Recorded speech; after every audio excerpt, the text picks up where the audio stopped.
Ce que nous savons, c'est que le président détenu, après avoir été longtemps protégé par les forces de sa garde et les forces spéciales françaises présentes à Ouagadougou, il a dû être remis à une équipe relevant du commandement des putschistes et contre garantie bien sûr, et serait détenu donc dans un camp où les négociations se poursuivraient. Négociations parce qu'il est question aujourd'hui de clarifier la situation sur le front. Vous avez suivi les soulèvements, les mouvements d'humeur et les mécontentements. Et malheureusement, la très maladroite attitude de l'exécutif qui les a amenés à demander, de l'exécutif qui a finalement décidé de prendre et de mettre aux arrêts un officier supérieur qui avait commis le crime de lèse-majesté de faire parvenir à la hiérarchie des minutes sur la situation et son analyse réelle. Ça, c'est un travail de professionnel, mais malheureusement, au motif d'une lecture de notes des services de renseignement, il aurait été appréhendé parce que préméditant un coup. Et c'est ça, quand la communication pose problème, les heures qui ont suivi ont coïncidé avec les manifestations populaires par rapport au soutien au Mali. Et ce projet de manifestation a été saboté, mis en difficulté, puis interdit par le pouvoir de Ouagadougou, du président Kaboré. Là encore, point faible. Le pays aujourd'hui, sur le plan tactique, il est remarquable et indiscutable que 2/3 du pays échappent à l'autorité sécuritaire du pouvoir qui siège à la maison du Kossiam, donc au palais présidentiel du Kossiam, à Ouagadougou. Et devant cette gravité, il y a eu un soulèvement dimanche. Déjà, les forces de sécurité déployées pour réprimer des mouvements d'humeur de la population qui tenaient quand même à dire une vérité à leur chef de l'État. On n'a pas compris pourquoi le président Kaboré, suffisamment pédagogue, a dérogé cette fois-ci à la tradition. Il est véritablement mal conseillé. Puisqu'hier, dimanche, lorsque les coups de feu ont retenti, ce qui lui était parvenu était de garder lui-même le pouvoir, mais de démettre tout son état-major, de démettre tous ceux dont il a l'information qu'ils sont compromis dans les détournements de commandes de munitions, d'armes et de l'organisation du personnel qui va sur le terrain. Mais les errances, les hésitations, puis vous connaissez un peu dans ce genre de choses, on lui demande de devenir martial face aux détenteurs de la culture martiale, et les jeunes n'ont pas été entendus. Et qu'est-ce que vous voulez? Vous avez une constitution, mais un pays parti en lambeaux. Est-ce que la constitution tient toujours? Parce qu'en prêtant serment, un chef de l'État dit qu'il s'engage à conduire et à maintenir la souveraineté du pays, la souveraineté à terre.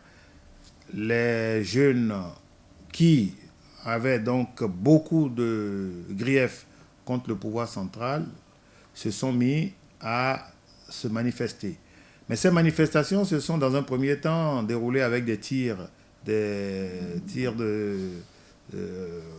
coups de semonce, puis ce qu'on appelle un peu dans le jargon des avertissements. Et juste après cela, ils ont dû se diriger vers certains points stratégiques tout en laissant l'Assemblée nationale, les sièges des institutions, la radio, la télévision.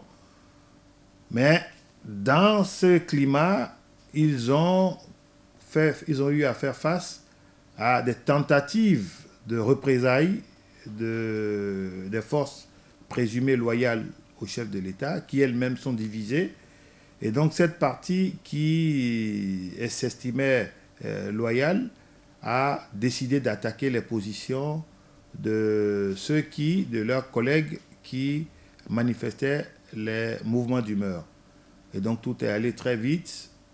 Il y a eu un déversement de colère accompagné par l'envahissement d'autres camps, d'unités de la sécurité présidentielle, puis le domicile du chef de l'État.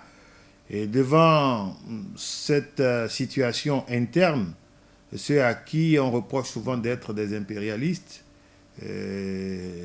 naturellement les forces spéciales françaises qui sont avec une culture, qui sont d'une culture quand même qu'on connaît, ont dû accepter de discuter avec leurs homologues burkinabés sans que ce ne soit une ingérence. Et il a été obtenu que le président Kaboré soit mis en lieu sûr sous le contrôle des officiers putschistes qui lui demandent cette fois-ci sa démission parce que les hésitations et les errements, malheureusement, ont amené les gens à rompre le dialogue. Et il y a quelques minutes, nous avons appris que les sièges de la radio et de la télévision ont été investis. Et pour l'instant, pas de déclaration pour ne pas créer de climat de panique. Les négociations continuent toujours et on espère qu'il y aura un aboutissement heureux parce que le président Kaboré a encore des cartes à jouer.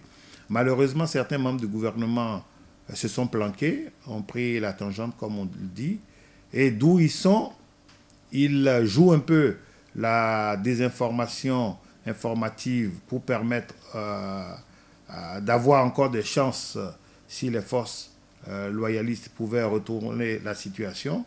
On apprend également qu'un pays voisin propose son appui pour établir l'ordre constitutionnel, mais dans le même temps, il se fait que les djihadistes sont rentrés dans la danse avec, dans le nord du Burkina encore ce matin, des attaques dont les suites pourraient être très lourdes de conséquences pour les populations et pour les forces de défense du Burkina Faso.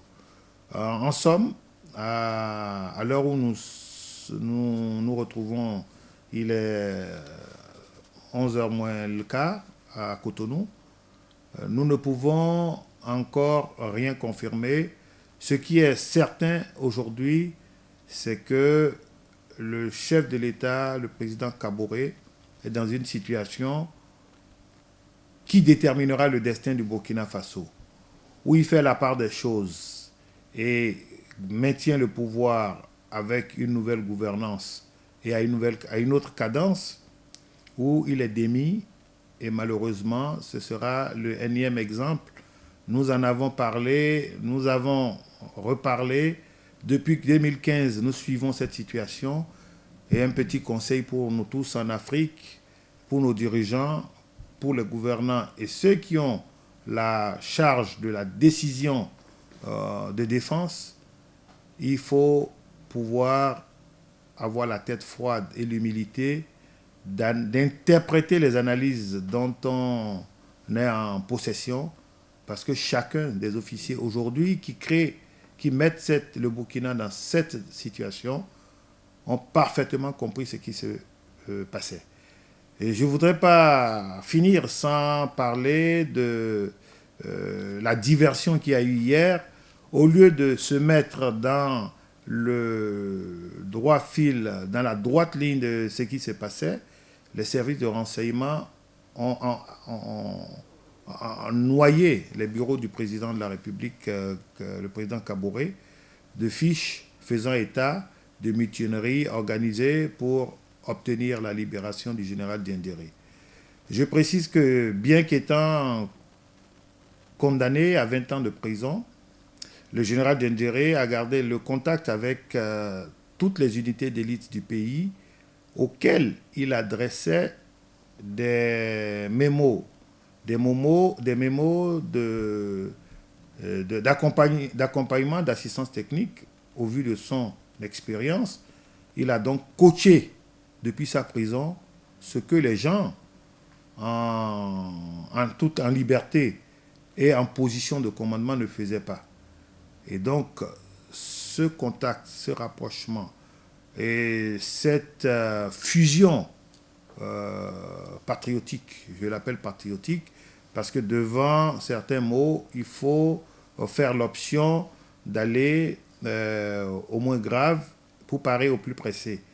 Et donc, dans la situation qui se déroule, il y a eu la libération du général Diendéré, auquel il aurait d'ailleurs été proposé, en cas de refus du président Kaboré, qu'on puisse l'absoudre des peines et qu'il prenne en main les opérations et la direction du pays. Mais l'intéressé aurait décliné, seulement que des plans d'attaque pour répliquer contre les derniers assauts du djihadisme, les dernières opérations en cours dans le nord du Burkina sont en train d'être opérées. Donc les forces burkinabées sont sur deux fronts. Le front qui est la contradiction interne et l'intensification à partir de ce lundi des contre-attaques en vue de réduire la puissance de nuisance des djihadistes du terrorisme brutal qui, ces derniers jours, ces dernières semaines, est monté en puissance. Que les discussions aboutissent ou qu'elles n'aboutissent pas et que le président Kaboré soit malheureusement débarqué, je tire, à l'instar de mes collègues des bureaux d'analyse stratégique, une première conclusion, c'est la faillite et le chaos des institutions régionales. La CEDEAO notoirement, l'UEMOA on n'en parle pas, et l'Union africaine pour couronner ce désastre. Et il importe que nos dirigeants puissent très rapidement reprendre la main, reprendre l'initiative, parce que nous avons fait une chronologie. Deux suivront. Malheureusement, hélas, la cartographie, elle est très claire maintenant. Deux suivront. Et il faut également intégrer le fait que pour se donner bonne conscience dans les pressions contre ceux qui sont condamnés, cloués au pilori aujourd'hui, Mali et la Guinée, certains vont jouer contre leur camp. C'est-à-dire que, et je répète, je suis très précis, l'armée française va vouloir se victimiser et certaines armées régulières vont vouloir se victimiser pour avoir des arguments et chercher à aller frapper. Mais l'heure n'est plus à cela parce que toute élévation de voix... Alors, on va demander à quel pays maintenant de fermer ses frontières contre le Burkina Faso. Ça va être très pénible. Le Bénin va-t-il fermer? Ce serait le Niger? La Côte d'Ivoire? Non, soyons sérieux. Le Mali était déjà isolé. Et je précise qu'au niveau des frontières burkinabé et maliennes, rien n'a été exécuté parce que les responsables de la sécurité, à ces points, ont estimé qu'il n'en valait point la peine. Il faut donc que nos institutions régionales se prennent un peu plus au sérieux et anticipent. Et je crois d'ailleurs que certains l'ont compris et c'est pour ça que je salue comment dirais-je, la proactivité du président Talon qui s'est mis qui s'est jeté complètement dans les négociations, conseil aux plus jeunes, donc aux Maliens au pouvoir et aux Guinéens, pardon, et puis apaiser le doyen de Yamoussoukro ou d'Abidjan qui ne veut rien entendre, et puis appuyer parallèlement, parce que son initiative a fait des émules. Donc le président togolais également s'est mis dans la danse et parle aux jeunes officiers le langage de jeunes. Et quand on est en faillite, on ne peut pas, et qu'on est chef de famille, on ne peut pas continuer à vociférer, à vouloir parader alors que la maison brûle et qu'il faille aller chercher tout ce qu'il faut, tout ce qu'on a à portée de main pour éteindre le feu. Je pense que ces deux exemples devraient pouvoir, parce que en face, au sein de ces institutions, on avait dit la dernière fois que certains comme George Weah étaient complètement contre les initiatives, mais ceux qui étaient modérément partants pour respecter certains tests et rétablir la légitimité constitutionnelle ont compris qu'il fallait donc à côté manipuler, manier bâton et carotte. Et donc, il va falloir accélérer ce processus. Et je pense que dans le dispositif de la CEDEAO aujourd'hui, ce sont les deux présidents du Bénin et du Togo qui auront la lourde responsabilité d'éteindre le feu et d'amener la situation à se circonscrire au risque qu'elle ne s'étende. Et je vous dis très sincèrement que je commence à avoir beaucoup d'appréhension pour le Niger voisin, le pays frère et ami du Niger. Je suis concerné, fils de cheminot, Bénin-Niger, vous comprenez. Je suis très préoccupé à l'heure où on parle de la situation au Niger et il ne servira à rien de faire descendre des forces étrangères pour encadrer ou pour protéger la muraille. Tous les remparts sont effrités et il faut pouvoir régler la question de 200 milliards envolés dans l'équipement les 5 dernières années des forces armées nigériennes.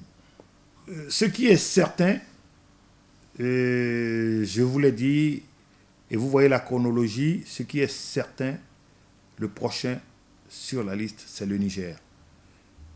Nous avons, au niveau de nos autorités, des chefs d'État, la possibilité de faire jouer la sagesse africaine. Mais si, malheureusement, certains pensent que les forces occidentales pourraient devenir des remparts, ce sera dramatique parce que tout se passe concomitamment à l'adversité.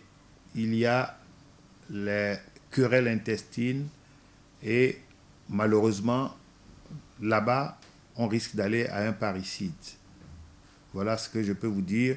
C'est logique, hein, c'est une logique mathématique implacable.